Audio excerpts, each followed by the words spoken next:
लिखिए commission function under ministry of tribal affairs.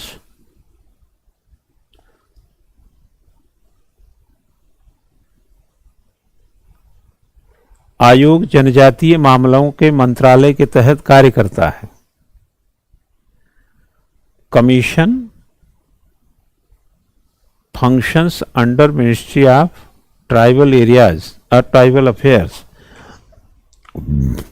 आयोग जनजातीय मामलों के मंत्रालय के तहत कार्य करता है। And appointment by the centre also becomes another area of concerns, area of concern।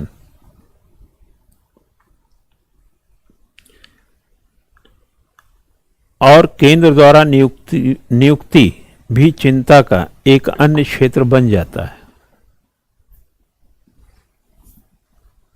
एक क्षेत्र बन जाता है। इसका कारण यह है कि जो स्टेट्स की प्रॉब्लम है और जो सेंटर की अपॉइंटमेंट है, तो उसमें बहुत ज़्यादा एक अनुकूलन इस तरह से नहीं आता है। जैसे माना मैं दिल्ली में बैठा हूँ और देहरादून की किसी समस्या को लेकर हमारा अपॉइंटमेंट हुआ है,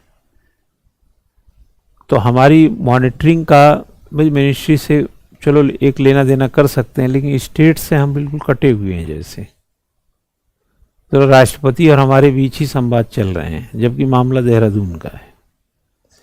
थोड़ा चीफ मिनिस्टर गवर्नर से भी संवाद हो तो काम ठीक रहे ना, क्यों? जैसे माना आप लोग हमसे पढ़ने आते हैं और हमारे आपके बीच में संवाद है, मतलब, और हमें ये नहीं फीडबैक मिल पाता कि आप घर पे क्या करते हैं। तो आप सवेरे तो आते हैं, लेकिन जो इवेल्युएशन है, जो अच्छा नतीजे प्राप्त करने वाला जो मामला है, उसमें अगर घर के लोग कंसर्न करें, मतलब थोड़ा कंसेप्ट आपका बताते रहें, तो थोड़ा हमें समझने में मदद मिल सकती है। एक अंडर प्रेशर भी काम कर सकता है, एक थोड़ा प्रेशर भी आता है फिर टीचर पे। जैसे एग्जाम्पल के तौर पे इसने पेपर नहीं दिखाया है ना, जैसे पेपर नहीं दिखाया तो सामने वाली तो वही रिपोर्ट कार्ड हो गया कि नंबर कम है, गार्जियन को दिखाएंगे ही नहीं। तो होता ये है कि फिर हम गार्जियन का जैसे स्वयं पे प्रेशर आप रिलीज कर लेंगे आपके एक्टिविटी से, यानी जैसे टेस्ट हुआ है कुछ इस तरीके का हुआ, उस एक्टिविटी में कहीं ना कहीं अगर गार्जियन का थोड़ा इनपुट है, तो आप यहाँ 2.5 घंटे रहते हैं, 21.5 घंटे वहाँ, तो थोड़ा आपका कंट्रोल जो बिहेवियर होगा उसमें वो मददगार हो जाएंगे। वो आपका नुकसान क्यों करेंगे, वो तो आपके माता पिता हैं, बल्कि वो कंट्रोल बिहेवियर में। और जब आपको आइडिया रहता है कि कोई चीज़ हमारे अंदर थोड़ी सी ऐसी कुछ है, तो अगली बार आप 2 जगह प्रूफ करते हैं, एक हमारी नज़रों में, एक अपने घर की नज़रों में, है ना। प्रेशर नहीं लेना है, मतलब एक कह रहे हैं कि जो एक लर्निंग डिसिप्लिन आता है ना, लर्न का, उसको थोड़ा सा इनपुट मजबूत मिल जाता है ना। आप लोगों में तो डाला ही जा सकता है, छोटे बच्चों में एक दिक्कत ये आती है। अरे यार ये कौन आ गया? छोटे बच्चों में एक दिक्कत ये आ जाती है,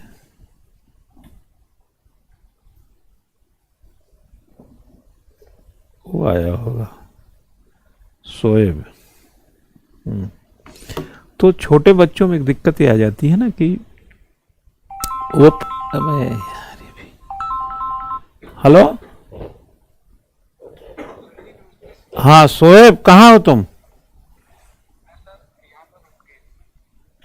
गेट में आ गया है, मैं क्लास में हूँ, है ना। रुक आधा घंटा भी आता हूँ, फिर बात करेंगे। ठीक, ठीक है। तो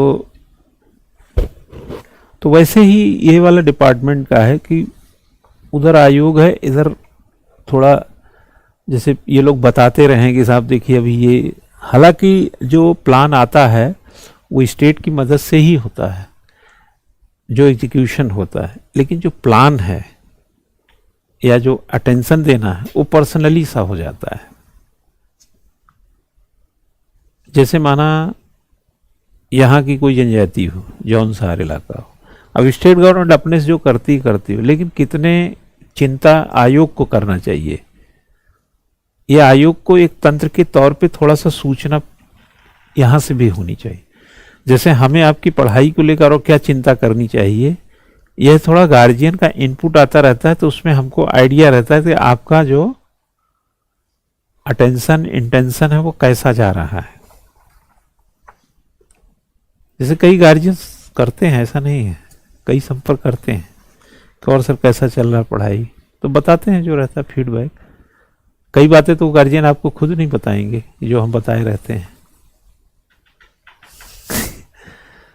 आप कहें ये बातें मत बताइए बच्चों को, थोड़ा अच्छा नहीं रहेगा। बाकी ये सब चल रहा है ऐसे। अच्छे बच्चों के बारे में नहीं बताता आदमी, जो खराब होते हैं उनके बारे में बताया जाता है। भाई अच्छा तो अच्छे रहेगा ना, उसमें क्या बताना। जैसे कई होते हैं क्लास नहीं आते हैं, घर पे बोल देंगे छुट्टी है। जैसे आप आज मन नहीं है क्लास में आने का, आपने बता दिया कि आज छुट्टी है, तो गार्जियन को मैसेज चला गया छुट्टी है। फिर आपने तो 4 दिन के बाद आपके मन में आया कि नहीं जाने का, फिर बोल दिया, तो गार्जियन को लगे यार जब देखो छुट्टी तो हमको फोन कर देगा कि क्या सर बहुत छुट्टी रहती है। हमने कहा नहीं छुट्टी तो नहीं रहती, नहीं छुट्टी रहती नहीं रहती। बच्चा तो कह रहा था, हमने कहा बच्चा कह रहा था ना क्लास में नहीं रहती छुट्टी, वो नहीं आना चाह रहा होगा, छुट्टी कर लिया होगा। वो अपनी छुट्टी करता है, पूरी क्लास की कर देता है। वो ज्यादा करेंगे तो पूछेगा, अगर थोड़ा चैतन्य रहेगा तो। सुझाव में लिखिए जरा, तो सजेशन करिए इसका। तो अब जैसे बच्चा कोई चीज आप समझ जाते हैं ना, तो उसके जो सजेशन वाले पॉइंट होते हैं वो थोड़े से बाहर आ जाते हैं। बाहर इन द सेंस कि आप क्या सुझाव, जैसे बातों में आ गए ना, तो क्या सुझाव देना चाहिए। तो एक लिखना है कि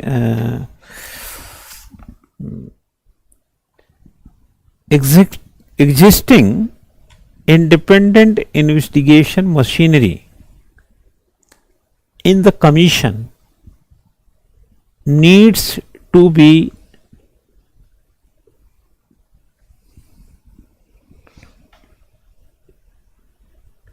strengthened लिख दो, needs to be strengthened। कभी कभी जो सोचिए आप वैसे ही होता नहीं है, ज्यादातर वही होता है जो आप सोचते हैं। अभी ये आया है जो लड़का, मैंने इसको सोचा था कि मैं फोन करूंगा कि आज मत आना, ठीक, लेकिन हमने ये सोचा कि यार इसको सुबह 7 बजे कहेंगे तो जल्दी है, सो रहा होगा, इसको 9:30 कहेंगे, लेकिन आज खुद 9 बजे आया होगा वो। असल में जो पुताई नहीं किया है, पुताई में कुछ कमी है 1-2, तो उसको वो करना चाह रहा है, लेकिन बारिश के कारण क्या है ना, दीवारें गीली हैं वो जगह, तो इसमें मांग रहा है एक बार धूप लग जाए। जो फ्रंट का हिस्सा है थोड़ा सा, उसमें थोड़ी कमी है पुताई में, नीचे वाले में, तो उसको मैंने बोला था कि एक बार आ जाना कर लेना, तो दूसरी तीसरी बार आ रहा है, लेकिन लेट आता है तो हम रहते नहीं हैं। आज टाइम से आ गया, लेकिन ऐसे टाइम में आया है कि वो सब गीले हैं, उसमें पानी की लकीरें अभी दिखती हैं, तो जो पेंट मारेगा तो फैल जाएगा वो। अब पेंट मार दिया और उसी समय बारिश हो गई तब तो कोई ठीक नहीं है, तो एक बार इसको धूप लगना चाहिए, है ना। तो अभी वही समझाना है उसको थोड़ा। तो इसमें क्या लिखा बेटा, existing independent investigation machinery in the commission needs to be strengthen. आयोग में मौजूदा जांच तंत्र को मजबूत करने की जरूरत है।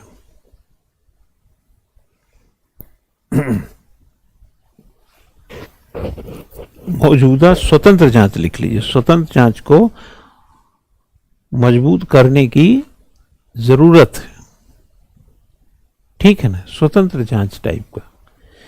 आगे लिखिएगा, chairman and members of ancestry should be carefully,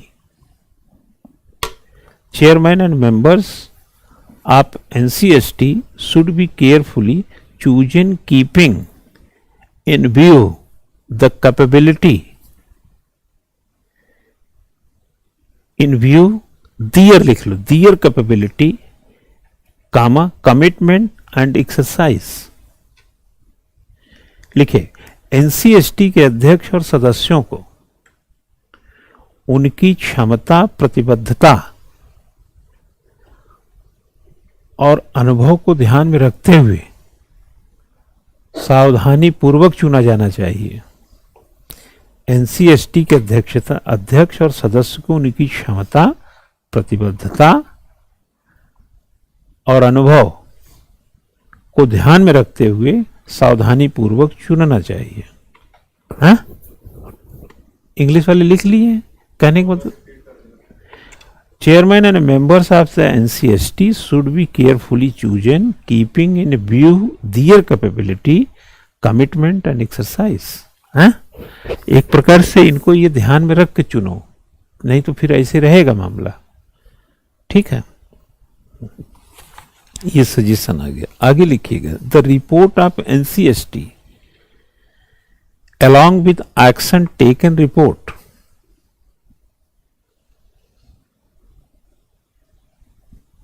the report of NCST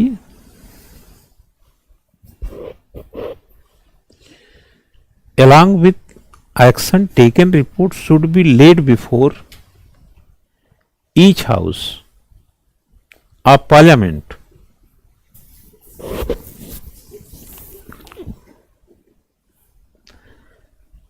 within 3 months of submission। कार्रवाई रिपोर्ट के साथ एनसीएसटी की रिपोर्ट प्रस्तुत करने के, कार्रवाई रिपोर्ट के साथ एनसीएसटी की रिपोर्ट प्रस्तुत करने के 3 महीने के भीतर संसद के प्रत्येक सदन के समक्ष रखा जाना चाहिए इसे।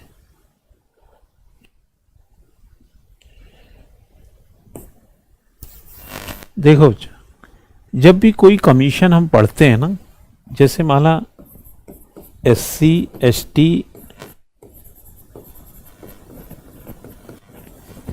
कमीशन है, ठीक है, आपको जैसा कि पता है कि अब एससी कमीशन अलग हो गया, यानी अब एससी एसटी 2 कमीशन हो गए हैं। और दोनों के पॉइंट ऑफ व्यू में जाएंगे तो आप देखेंगे कि एक आपने पढ़ा इसका नेचर, किस प्रकृति का है, ठीक। फिर इसका पढ़ा एक्शन, जिसको आप फंक्शन कहते हैं। फिर आपने इसका फंक्शन देखा, यानी इसके कार्य को देखा। फिर आपने इसके कार्य को एक प्रकार से एनालाइज किया, एनालिटिकल इसके फंक्शन को एनालाइज किया। तो फंक्शन का एनालिसिस किया आपने, एक प्रकार से कार्य का विश्लेषण, ठीक है, आपने कार्य का विश्लेषण किया। और आफ्टर ऑल आपने कुछ ऐसी चीजें पाई, कुछ कंसर्न चैलेंजेस आपको मिले, है ना, कुछ आपने कंसर्न की एंड चैलेंजेस, यानी कि चुनाव, तो ये क्या बोलेंगे इसको, चिंताएं और चुनौतियां, ठीक है। अब बाद में आप इसको सजेशन देंगे कि क्या ऐसा किया जाए कि SC/ST में सुधार आए, ठीक। तो एक को आपने देखा कि एक आयोग बनाया, एक आयोग है ना, कमीशन। जब इसको आपने बनाया तो 338 में बनाया था, और इसको जब बनाया तो आर्टिकल 338A में बनाया। मैंने जिक्र किया होगा कि जब 1987 में इसकी आखिरी रिपोर्ट आई थी, 27वीं, जब IAS ऑफिसर SC/ST कमीशन के चेयरमैन होते थे, जिनका नाम था डॉक्टर BD शर्मा। उसके बाद से आप देखेंगे तो पॉलिटिकल पोस्ट ये हुई। ये जो कमीशन के लोग हैं, इनके कुछ, कमीशन का एक नेचर है, इसका एक फंक्शन है, फंक्शन का एक एनालिसिस है, और चिंता और चैलेंज भी है। और साथ में देखेंगे तो लास्टली आएंगे तो एक सजेशन मिलेगा आपको। अगर हम सजेशन की बात करें, यानी कि सुझाव, तो समय के साथ जो वर्ग विशेष में विकास होना चाहिए, उस विकास तक क्या पहुंच हुई है, यह चिंता से, मतलब इस पे चिंता होनी चाहिए। हम लोग कोई भी प्लान होता है, plan depends on your priority. अगर प्रायोरिटी में नहीं है तो प्लान भी नहीं होगा। अगर सड़क प्रायोरिटी में है इसलिए सड़कें बनती हैं। गरीबी दूर करना अगर प्रायोरिटी में नहीं हो तो गरीबी रहेगी। हंगर अगर दूर करना आपका प्रायोरिटी नहीं तो रहेगा। इसलिए देखें कि हमारी सत्ताधारक, हमारे योजनाकर्ता सफल होते हैं कहाँ, जहां पर उनकी प्रायोरिटी के लिए वो हर तरीके से तैयार होते हैं। उदाहरण के तौर पे जैसे आजकल एक नारा गूंज रहा, अब की बार 400 पार। अब की बार 400 पार, 400 इसलिए भी हो सकता है क्योंकि आपने 400 के लिए सारी कुवत लगाएंगे। चलो 400 नहीं मिला, 400 गिर्द गिर्द मिला, लेकिन लगाएंगे पूरी कुवत। कौन सा कैंडिडेट होना चाहिए, कहाँ चुनाव जीत सकता है, चाहे किस एंगल का है, कैसा है, सबको ध्यान में रखेंगे। कहाँ प्राइम मिनिस्टर चुनाव प्रचार करेंगे, कहाँ चीफ मिनिस्टर करेंगे, कहाँ कितनी रैलियां होंगी, कितने डंडे झंडे लगेंगे, कितना अखबार में ऐड दिया जाए, कितना टीवी में हल्ला किया जाए, कौन सी योजना आगे बढ़ाई जाएगी, उस स्टेट के लिए कौन सी मुफीद है, सेंट्रल की कौन सी योजना बताई, सब पर आपने कमर कस कस के प्लानिंग करेंगे तो उस पर खरे उतर जाएंगे। यही चीज अगर योजनाओं पे हो, योजनाओं में ढीलापन आ जाता है, योजनाएं खिसका दी जाती हैं, सरकारी अफसर हाथ पे हाथ धरे बैठे रहते हैं, तो ये अगर कमजोरियां रहती हैं तो हम देखते हैं कि लंबे समय तक विकास नहीं हो पाता है। 5वीं पंचवर्षीय योजना से गरीबी दूर की जा रही थी। अब 12वीं पंचवर्षीय योजना 2012 से 17 के बीच थी, यानी 5वीं से 12वीं तक गरीब बढ़े, गरीबी दूर नहीं हुई, भूखमरी और बढ़ गई उल्टा। हालात ये हैं कि आज 5 किलो अनाज न दिया जाए तो ऐसा लगता है कि देश में और तबाही हो जाएगी। 80 करोड़ लोगों को। तो कहने का मतलब है कि हमने जो योजनाएं बनाई, वो योजनाएं इवैल्यूएशन में चिंता क्यों बढ़ा दी, चुनौती क्यों बढ़ा दी, चिंता को कमजोर क्यों नहीं किया। और जब चिंता और चुनौतियां बढ़ेंगी तो फिर सुझाव आने लगेंगे अलग अलग। तो SC/ST के डेवलपमेंट को लेकर के जो एक समझ और एक जो साधारण सी बात होनी चाहिए थी, और वो था विकास। और जो कमीशन को, वो तो काम लिखा है, आर्टिकल 338 में जाएंगे, SC 338A में जाएंगे ST कमीशन, आर्टिकल 341 में जाएंगे तो कौन SC है पता चलेगा, 342 में जाएंगे कौन ST है पता चलेगा, कहां पे क्या उप योजनाएं चल रही, वो सारा कहानियां पढ़ने में मिल जाती हैं। लेकिन उससे ज़्यादा बड़ी बात यह है कि क्या वाकई में इतनी लंबी यात्रा के बाद जिस शौक से ये बनाया गया उसको एक अच्छा मुकाम मिला? नहीं मिला तो फिर चुनौती बनी रहेगी।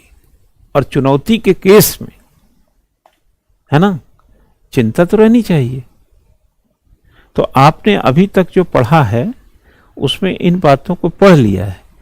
अब यूपीएससी इन्हीं दायरे में लाग लपेट करके कम ज़्यादा ऊपर नीचे आपसे सवाल पूछता है। कुछ करंट इश्यूज को, कुछ मुद्दों को इससे जोड़ते हुए अपनी जानकारी को थोड़ा सा अच्छा सा बरकरार रखते हुए बात को कहिए।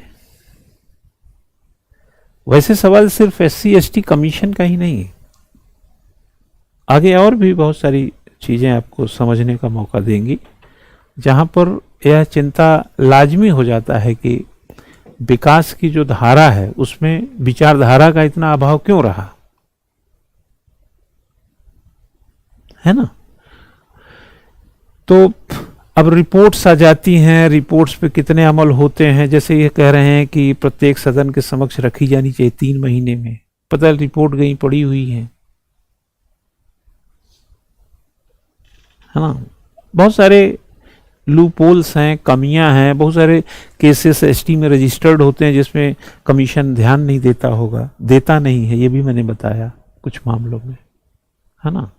बहुत सारी चीज़ों के लिए सरकारें भी कुछ मामलों में असमर्थ होंगी। भाई सरकारें भी ऐसा नहीं है कि हर एंगल से पुख्ता होती हैं। 5000 किस्म के काम है, पता नहीं कौन सा काम किस एंगल पे कहाँ ठहर रहा है। और वैसे भी हमको लगता है कि कुछ हद तक, मतलब कुछ हद तक शायद आप भी सहमत होंगे कि सरकारें भी उन कामों को ज़्यादा प्रायोरिटी देती हैं जिसमें उनमें वोट का प्रतिशत बढ़ने की संभावना अधिक रहती है।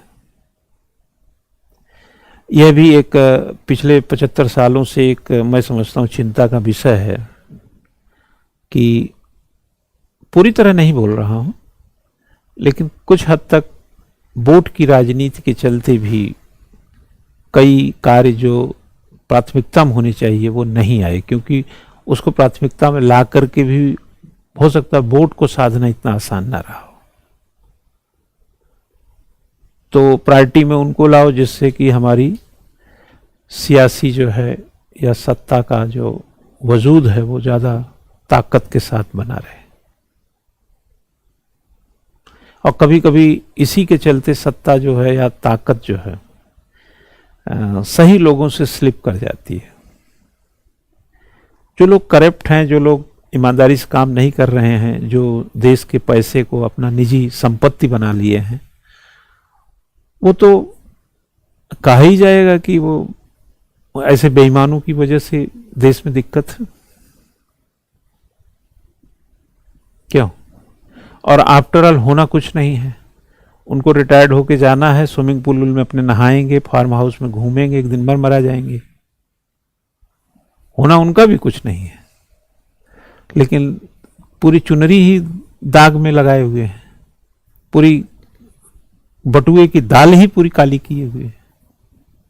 और जब कभी तमीज से झांकेंगे तो खुद पे एतराज होता होगा, यार ये सब नहीं करना चाहिए, है ना। एक तथाकथित परिप्रेक्ष्य में जैसे देखा जाए तो नौकरी की तलाश किसको है? खास तौर से मध्यम क्लास को। भाई लोअर क्लास तो सोच ही नहीं पा रहा है। लोअर कूड़ा बीनने वाला, कहीं यहाँ वहाँ रहने वाला, झाड़ू पोछा करने वाला, कहाँ सोच पा रहा है ज़्यादा। वो तो जिंदगी जी ले, यही बड़ी बात है। अपर क्लास क्यों सोचे? शाहरुख खान उन नाचेंगे कि यहाँ आईएएस बनेंगे उनके लड़के। किसी फिल्म स्टार का लड़का बताइए आज तक आईएएस की तैयारी किया? हाँ, अभिषेक बच्चन भी तो कभी ग्रेजुएट और 21 साल का रहा होगा, कहे नहीं अमिताभ बच्चन आईएएस में बैठा है उसको। अपर क्लास है, क्या करेंगे आईएएस को?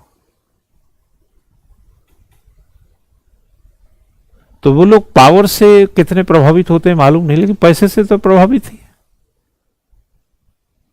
तो बहुत सारे लोग मिडिल क्लास में भी ऐसे हैं जो उनको हर तरीके की चीज चाहिए, क्योंकि द ग्रेप्स आर सावर, जो नहीं मिलता वो खट्टा होता है, और जो मिलता है वो हमेशा कम होता है। हाँ, गांव में खटिया से शुरू और शहर के बेड तक की यात्रा के बीच में कितने करप्शन हो गए। एक मझोली किस्म की, एक छोटी किस्म की जिंदगी जीने का जो लुप्त था, वो बड़ी कसमखाहट था, बहुत ज्यादा उसमें पीड़ा थी, बड़ा दर्द छुपा था। लगा यार इसको बदलो, तो बोले क्या बने? बोले चलो आईएएस ओएएस बनते हैं। आईएएस ओएएस बन गए। उसके बाद आपको हाँ, मतलब सब कुछ समेटने की हो गई कि स्विमिंग पूल हो, फार्म हाउस हो, बड़ा सा मकान, दुकान हो, गाड़ी हो, पेट्रोल पंप हो, और जनता का जितना प्लान का पैसा है एग्जीक्यूशन का सब हड़प लेते हैं। हड़प के भ्रष्ट हो गए, ईमानदारी को ताक पे रख दिया, पारदर्शिता दांव पे लग गई, लोकतंत्र की फजीहत हुई, और खटिया से बेड तक की यात्रा में न जाने कितने सूल आपने चुभो दिए। और लेकिन आपको मिला क्या? 60 साल के बाद आप संगठन से चले जाएंगे। 70-80 आते आते पता नहीं कोई बीमारी तो हो ही जाती है आजकल, तो मर जाएंगे। लेकिन जब अंदर झांकेंगे तो स्वयं से स्वयं को एतराज जब होगा, तब क्या करेंगे? कि भाई तकलीफों से तो हमने तकलीफों को खरीदने निकले थे, तो आईएएस बन गए, लेकिन बन के हमने क्या किया? सिर्फ भ्रष्ट आईएएस, बेईमान आईएएस। तो फिर विकास की चुनौती जो है हमेशा बनी रहेगी, चैलेंज हमेशा बरकरार रहेंगे। और जब तक चुनौतियां और चैलेंज, चलो चुनौतियां और चैलेंज हो यार, स्ट्रक्चरल भी चीज, अच्छा करने की भी तो चुनौती होती है, अच्छा करने का भी तो चिंतन होता है। हर चीज ठीक ही करने का थोड़ी होता है। हमें और अच्छा आदमी बनना चाहिए, ये भी आपके लिए चिंतन का विषय हो सकता है और चुनौती हो सकती है। हर चीज सुधारते ही रहेंगे क्या? कभी कभी मुझे ऐसा कहना पड़े कि यार तुम बहुत पढ़ते हो यार, कम पढ़ा करो, मुझे बड़ी चिंता हो रही तुम्हारी। बोले क्या बात है सर? बहुत पढ़ते हो तुम, थोड़ा कम पढ़ो, बहुत लिखते रहते हो, 20 पेज लिखते हो यार तुम रोजाना, मैं चेक कर करके परेशान हूं। 10 पेज कर बेटा, ज्यादा लिखता है तुम, कम पढ़ यार, इससे कम में आईएएस हो जाते हैं। कभी ये बोलने का मौका दो ना, जब देखो उठपटांग ही बोलना पड़ता है। तो हम देश में करप्शन रोक रहे थे, कभी कभी हमको कहना पड़े अरे यार बहुत हद हो गया यार, बहुत पारदर्शिता है यार देश में, बहुत ईमानदारी हो गई, कोई बेईमान नहीं है यार देश में, एक आध बेईमान भी होना चाहिए यार। चिंता यह हो जाए कि देश में कोई बेईमान नहीं है, फिर चिंता ये चल रही है कि देश में गरीबी बहुत है, भूखमरी है, बेईमानी बहुत है, भ्रष्टाचार बहुत है। तो बच्चा जब तक ये चिंताएं रहेंगी, चैलेंजेस बहुत रहेंगे, और सुझाव देते रहेंगे लोग, सुझाव को अब अमल में लाना तो नीति निर्धारकों का काम है। अब वो प्राथमिकता पे काम करेंगे, उनको पावर सत्ता चाहिए, और जिससे वो सत्ता पावर बनती है उस प्राथमिकताओं को लाते रहेंगे, और अंततः कुछ काम बिगड़ते रहेंगे। यही कारण है कि 5वीं पंचवर्षीय योजना से चली गरीबी खत्म करने की यात्रा आज भी बाकायदा अनवरत है, बरकरार है। उसका कारण है कि गरीबों की वोट की क्या कीमत है। एक गरीब के वोट की कीमत क्या है?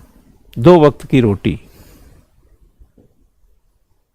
जहां लोकतंत्र इतना सस्ता हो, सरकारों के लिए तो मजे ही मजे हैं कि 2 वक्त की रोटी का जुगाड़ कर दो, वोट ले लो। कितने कम, ना उनको पुल चाहिए, ना उनको कार चाहिए, ना उनको पक्का मकान चाहिए, कुछ नहीं, सिर्फ 2 वक्त की रोटी पे वोट बदल जाता है। 500 रुपए की दिहाड़ी पे भीड़ लगाई जा सकती है, 500 रुपए की साड़ी पर वोट बदला जा सकता है। तो इतने सस्ते वोट में तो सत्ता मिल ही जाएगी, तो फिर बड़ा काम करने की क्या जरूरत है?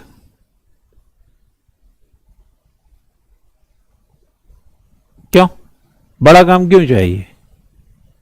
तो फिर गरीबी रहेगी। फिर मत कहना कि ये हुआ वो हुआ, और 2-4 लोग हल्ला करेंगे तो बोले इनको बंद करो, इनकी जबान, फालतू बात कर रहे हैं। अरे यार क्लैट सोसाइटी में होता ही यही है। इंडिया क्या है? इंडिया एक विकासशील देश है। विकासशील देशों में क्लैट पाए जाते हैं, क्लैट्स। और हमसे नीचे वाले जो चौथी दुनिया के देश, जब हम कभी रहे होंगे 150 साल पहले, तो हम सेक्ट्स, क्लैट्स एंड क्लब, हजारों की एक आवाज होता है, क्योंकि हजार तो अंगूठा टेक है। पढ़ा लिखा नहीं, होशियार नहीं, डरता है दफ्तर से, अफसर से, पुलिस से, दरोगा से, सिपाही से, टीचर से, मास्टर से, पढ़ाई से, विकास से, व्यवस्था से, गाड़ियों से, घोड़ा से, लोगों के अच्छे कपड़ों से। डरने वाला देश रहा है, हम लोग डरते थे। तो एक आवाज बनेगा कोई, जिसके थोड़े कपड़े ठीक होंगे, थोड़े सोसाइटी में ठीक होगा, पढ़ा लिखा होगा, होशियार होगा, समझदार होगा, कानून का जानकार होगा, नेतृत्व करने लगेगा। वो आवाज उठाता है। अगर वो आवाज बिकी नहीं तो उसका कल्याण कर देगा, अगर बिक गई तो अपना विकास कर लेगा, बाकियों को जंजाल में झोंक देगा। यही हुआ है, होता है।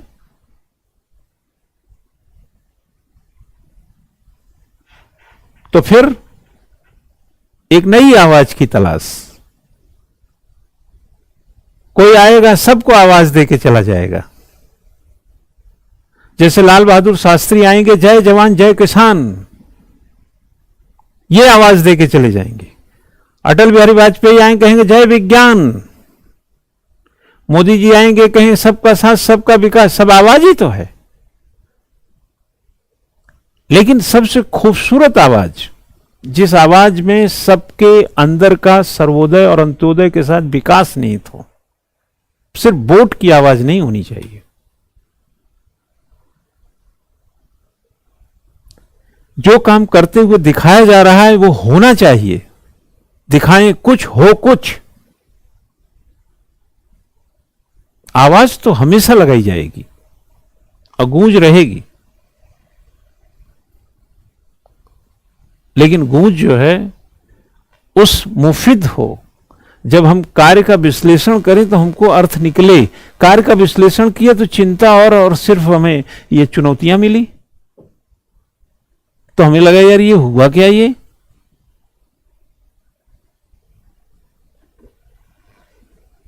सिविल सर्विसेज में इंपॉर्टेंट ये नहीं है कि देश में विकास कितना हुआ। आप सवालों के तह में जाएंगे तो चिंता वहां की जाती है जहां पे चीजें पहुंची नहीं है। और कल आप अफसर बनेंगे तो आपसे थोड़ा अंदाज लेते हैं कि आप क्या करेंगे। हाँ, आप क्या करेंगे। तो सवाल कभी सपाट इसलिए नहीं होते। कभी ये नहीं कहेगा इसे कार्य में भूमिका का सिर्फ वर्णन कीजिए चले जाइए। कहेगा इसके अंदर की चिंता और चुनौतियों का विश्लेषण कीजिए और आप क्या सुझाव देना चाहेंगे। आंकेगा कि कल ये जाएगा, जब योजना बनाएगा, क्रियान्वयन करेगा, तो ये सोचता क्या है।